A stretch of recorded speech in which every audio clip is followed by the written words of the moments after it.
Hello students, welcome to class 7 science session. Today we are continuing with the chapter 1 that is nutrition in plants. आज हम इसमें जो देख रहे हैं, जो हमारा टॉपिक है that is saprotrophs.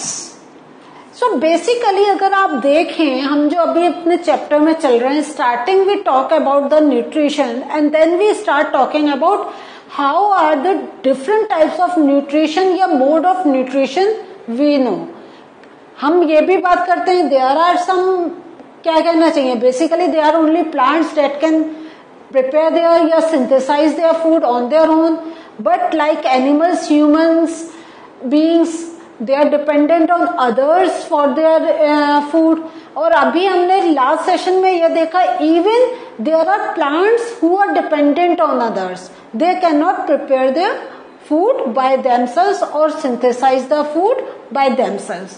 So अभी तक जो हमने एक ये मालूम था कि प्लांट्स ही हैं जो अपना बना सकते हैं खाना, लेकिन नाउ अब हमें पता चला कि there are some plants वो भी they cannot synthesize their food. और उसको हमने जैसे कस्क्यूटा, हम अमाबेल की बात हमने अपने लास्ट सेशन में करी थी. अब हम और क्या देखते हैं, तो सबसे पहले लुक एट दीज पिक्चर्स. ये क्या है, आप इन देख रहे हैं, व्हाट इज दिस, आप जानते हैं, खाते हैं ना, क्या नाम है इनका, यस मशरूम. ओके, सो ये मशरूम आपको दो पिक्चर्स दिखा रहे हैं कि बहुत से बच्चे कुकिंग है उनको मालूम नहीं होगा पूरा कैसे दिखाई देता है, या बहुत से बच्चों को नहीं मालूम होगा कि काट के कैसे दिखाई देता है. तो इसलिए हमने दो पिक्चर्स दिखाई है. फुल हमें ऐसा दिखाई देता है and if we cut in between हमें ऐसा दिखाई देता है. और ये हम बहुत से लोग they just love to eat this food. What is the name, once more, mushrooms. Okay, next, अगर आप अपने घर में आपका ब्रेड चपाती अगर थोड़े दिनों के लिए या इवन 2 days के लिए भी अगर बाहर रह गई है, व्हाट डू यू सी, क्या आप उसे खा सकते हैं? नहीं खा सकते हैं ना. व्हाई? बेकार हो जाती है, टेस्ट बेकार हो जाता है. लेकिन उसके साथ आप कुछ और भी देखते हैं ना, तो समटाइम्स क्या होता है, हम बिना खाए ही बता देते हैं कि दिस चीज is not edible, this thing can not be eaten, ये खराब हो चुकी है. How do we tell? जब हम उस पर इस टाइप का कुछ देखते हैं, ग्रीन सा, ब्राउन सा, कुछ एक उसमें ग्रोथ होती देखते हैं. तो ये देखिए इस टाइप से, तो हम इसको क्या कहते हैं, हमारी रोटी पर या हमारी ब्रेड पर क्या आ गया, वी से फंगस लग गई है. घर में अचार डालते हैं हम लोग, अचार कभी कभी क्या होता है, हमें ऊपर एक वाइट लेयर सी दिखाई देती है. क्या करते हैं, अगर थोड़ी सी होती है हम लोग उसको हटा के फिर से सब करते हैं. अदरवाइज अगर हमें बहुत ज्यादा क्वांटिटी की लगती है हम पूरा खाने की वो चीज थ्रो कर देते हैं. सो देखिए, तो ये सब क्या है, मशरूम या हम फंगस की बात कर रहे हैं. तो what are these things? So these things अगर हम एक पहले आपको स्टार्टिंग में ही बता दे रहे हैं, इसको हम कहते हैं फंगाई. बहुत से लोग इसको फंगाई बोलते हैं, बहुत से लोग इसे फंजाई भी बोलते हैं. Both pronunciations are absolutely correct, इसमें कोई प्रॉब्लम नहीं है. ओके, सो ये हमारे प्रोनाउंसिएशन पर डिपेंड करता है कि फंगाई या फंजाई. नाउ, और इसको हिंदी में हम फंगस भी बोलते हैं. ओके, इसको हम फंगस, एक हमारा आता है कि फंगस. तो ये जो फंगाई हम बोल रहे हैं, फंगाई मीन्स ये क्या है, ये एक टाइप का, अगर हम देखें तो ये सेप्रोफिटिक प्लांट है, the plant that can not synthesise the food. लेकिन दीज आर वेरी माइन्यूट, बहुत छोटे होते हैं. तो अगर हम उसका सिर्फ एक फिलामेंट की बात करें then we will say fungi, otherwise this is fungus. Okay, now ये जो होता है, अब इसका प्रोसेस देखें. हम क्या देखते हैं, ब्रेड पर होता है, ब्रेड पर हमें ये इतना बड़ा एक पीस दिखाई दे जाता है. लेकिन अगर हम इसको माइक्रोस्कोप में देखें तो हमें पता चलेगा ये they are cotton thread like spreads. जैसे कॉटन का थ्रेड होता है, अगर आप अपने कपड़े में से एक थ्रेड निकाले उससे भी थिन इसका फिलामेंट होता है. तो cotton thread like spreads on the piece of bread. Okay, ये जो है, तो अगर आप इस पिक्चर को देखेंगे तो आपको दिखाई देगा, बहुत ध्यान से अगर आप देखेंगे ना, पतले पतले से थ्रेड्स निकले हैं। तो the threads like spreads are organisms and they are called fungi या फंगस। ओके, नाउ अब ये जो है कि कैसे ब्रेड पर या कोई खाने वाली चीज पे कैसे ग्रो होते हैं एंड उससे उनको ग्रो होने से उनको क्या मिलता है, लेट अस सी। तो अब इसका प्रोसेस देखें। ये जो होते हैं, जो हमने थ्रेड लाइक स्ट्रक्चर देखे, फंगाई बोले या फंगस बोले, तो ये क्या होता है, they secrete digested juices on decaying matter. आपको समझ, अभी हमने थ्रेड लाइक करा था तो ये अपने अंदर से जूसेस निकालते हैं, और डिकेइंग मैटर मीन्स जो उनको फूड प्रोडक्ट मिला है। It can be chapati, it can be any pickle, it can be any sweet, it can be bread, it can be anything. अब इस पर वो क्या होता है, डाइजेस्टिव जूसेस निकालते हैं, और जब वो डाइजेस्टिव जूसेस होता है, they convert it into a solution. तो इसके अंदर जो फूड मटेरियल है, क्योंकि जो चीज भी हम खाते हैं उसमें कार्बोहाइड्रेट होता है, प्रोटीन्स होता है, there are number of things present. तो वो जो चीज होती है वो एक सॉल्यूशन बन जाता है, and then they absorb the nutrients from it. तो आपको समझ में आया? तो अगर हम देखें तो this is almost something like if we compare with the plant. Plant क्या होता है, they take water and with water they absorb lot of nutrients, क्योंकि वाटर सॉल्युबल न्यूट्रिएंट्स प्लांट्स में जाते हैं और वो जो लीव्स होती हैं वो उसको ले लेते हैं। इन द सेम वे ये क्या होता है, बिकॉज हमने कहा दे आर ऑर्गेनिज, तो ये अपने अंदर से डाइजेस्टिव जूसेस ऐसे जिसमें जो हमारे इसके अंदर जो कॉम्प्लेक्स मटेरियल प्रेजेंट है लाइक प्रोटीन्स, कार्बोहाइड्रेट्स, वो एक सॉल्यूशन फॉर्म में, बहुत सिंपल फॉर्म में आ जाए और फिर उसको वो सक कर लेते हैं। अगर आप ऐसे समझे तो जैसे हम कोई मेडिसिन लेते हैं, मेडिसिन हम ऐसे नहीं खा पाते। व्हाट डू वी डू, हम पानी में डिसॉल्व करके पानी पी जाते हैं। ओके, सो वो क्या होता है, पानी के साथ वो डिसॉल्व होकर हमारे बॉडी में चला गया और मेडिसिन जो हमें कड़वी मुंह में लगती है वो जहां हमारे स्टमक में जानी चाहिए और उसका प्रोसेस होना चाहिए वो हो जाता है। तो it acts in the same way. तो ये जो टाइप ऑफ न्यूट्रिशन है that is known as saprotrophic nutrition. Saprotrophic nutrition means dependent on others. ये खुद बना रहा है खाना? नहीं, ये अपना खाना खुद नहीं बना रहा है, ये दूसरों से या जो हमारा फूड मटेरियल है उससे ले रहा है। और तो जो प्लांट्स इस टाइप से न्यूट्रिशन लेते हैं उनको वी से सैप्रोट्रॉफ्स। सो सैप्रोट्रॉफिक न्यूट्रिशन, सैप्रोट्रॉफ्स। तो it is very easy for you to learn. Now different medium where fungus can grow. अब ये देखते हैं फंगस हमें कहां कहां मिलती है।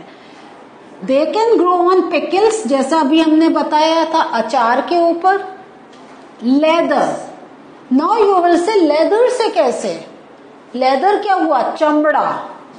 लेदर क्या है, चमड़ा।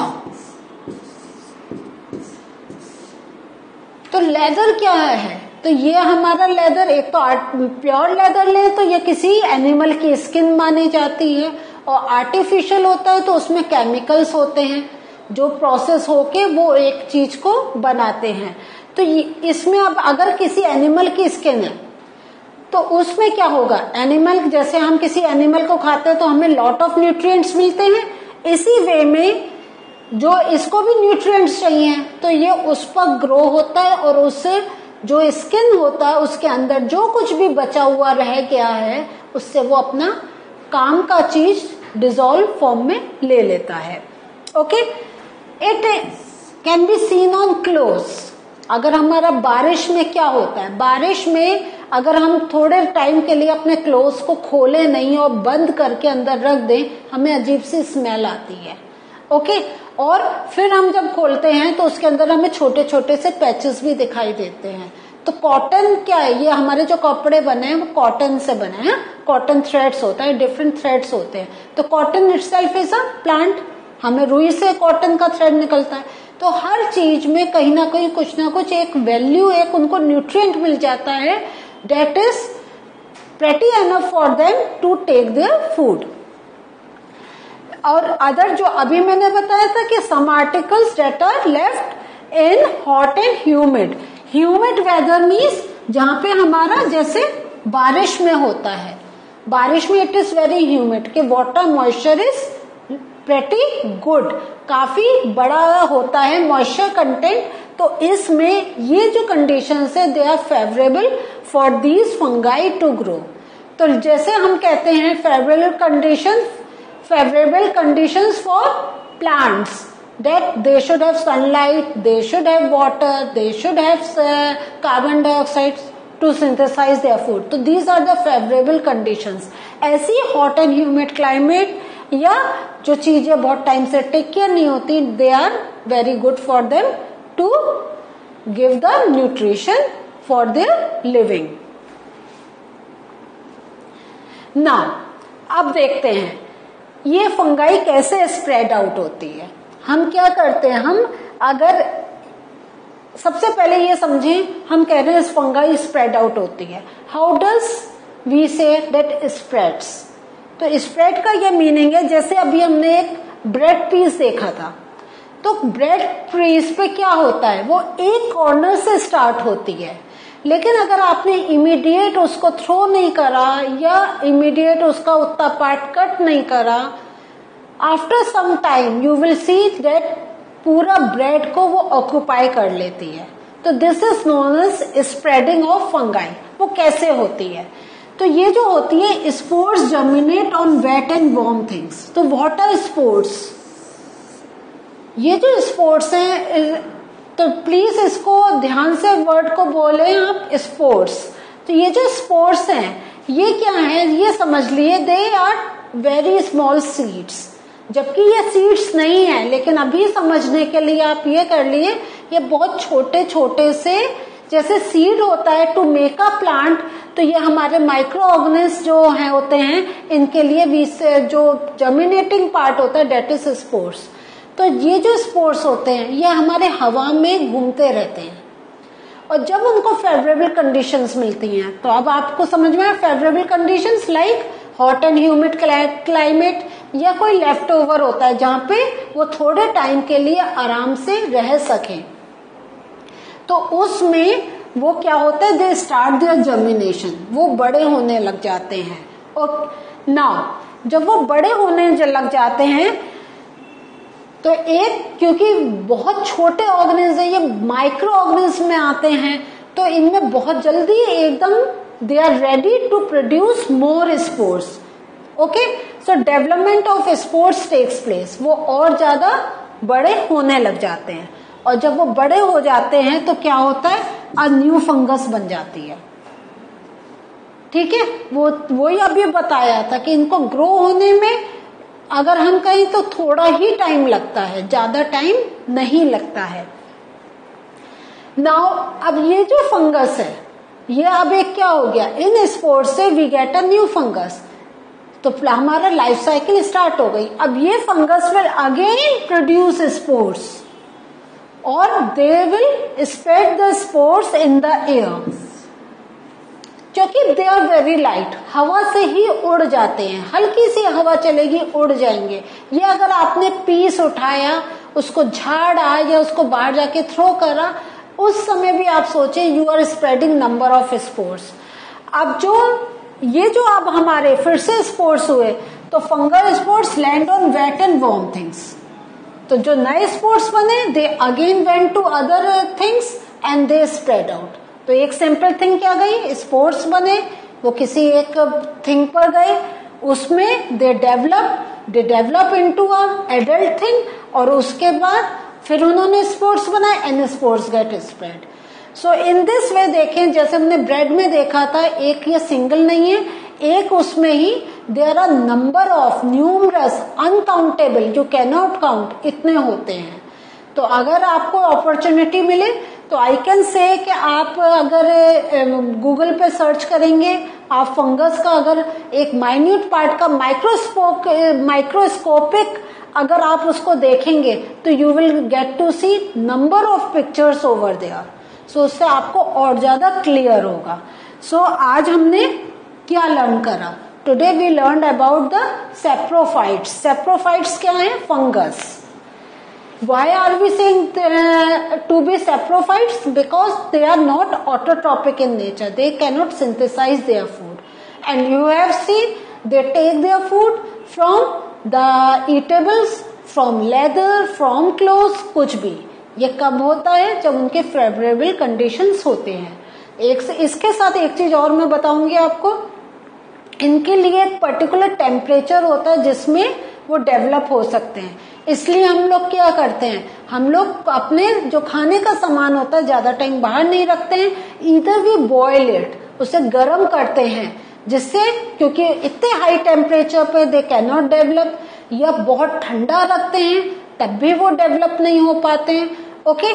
और थोड़ा सा हम उसमें, जैसे अगर हम पिकल्स डालते हैं तो उसमें हम शुगर और सॉल्ट खूब ज्यादा डालते हैं, तो वो जो एक लेवल बनता है उसका, वो भी उनके डेवलपमेंट के लिए फेवरेबल नहीं होता है.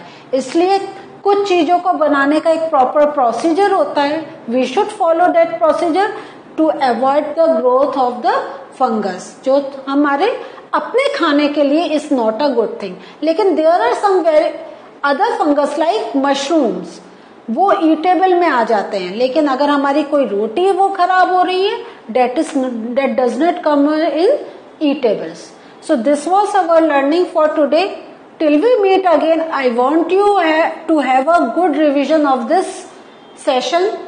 सारा आपके सामने लिखा हुआ है, एक बार फिर से पढ़ें और समझने की कोशिश करें.